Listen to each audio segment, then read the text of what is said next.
यज्ञ किया, तब राजा बलि के यहाँ वामन भगवान आए। बोलो हाँ।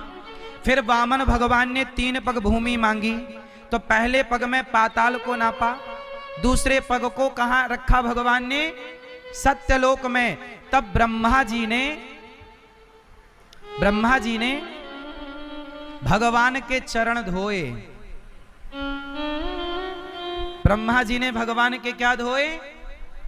बोलो चरण। तो चरण जब ब्रह्मा जी धोए तो किस जल से धोए?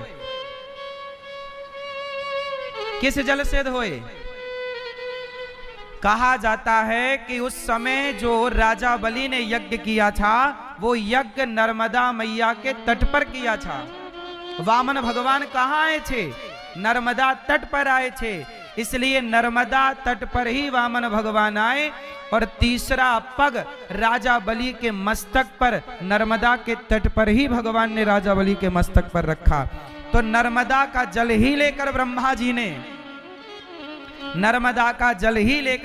जी ने भगवान वामन के पांव धोए और पांव धो के जल को कमंडल में भर लिया।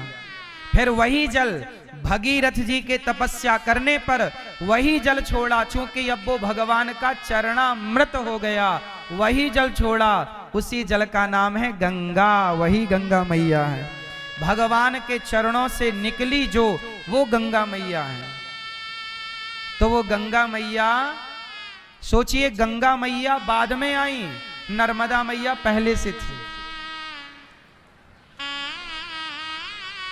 क्योंकि राजा बलि ने यज्ञ कहाँ किया? नर्मदा के। लिखा है ये सब पुराणों में, लिखी बात है, मनमुखी नहीं है। हम बड़े भाग्यशाली हैं कि इस नर्मदा के तट पर राजा बलि ने यज्ञ किया और वामन भगवान के चरण यहीं पर पड़े थे, नर्मदा माँ के तट पर।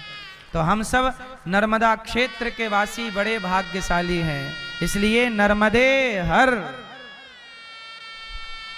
हम सब पर नर्मदा माँ की बड़ी कृपा है। तो हम आपसे कह ये रहे थे कि भगवान को आप जल चढ़ाते हैं, बिल्वपत्र चढ़ाते हैं, तुलसी चढ़ाते, लड्डू चढ़ाते, मेवा चढ़ाते। अच्छा बताओ, भगवान को क्या चढ़ाना चाहिए? जोर से क्या चढ़ाना चाहिए?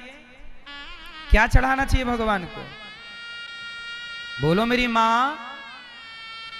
अरे भगवान के मंदिर जाओ तो पुष्प लेकर नहीं, नारियल लेकर नहीं, तुलसी और बिल्व पत्र लेकर नहीं।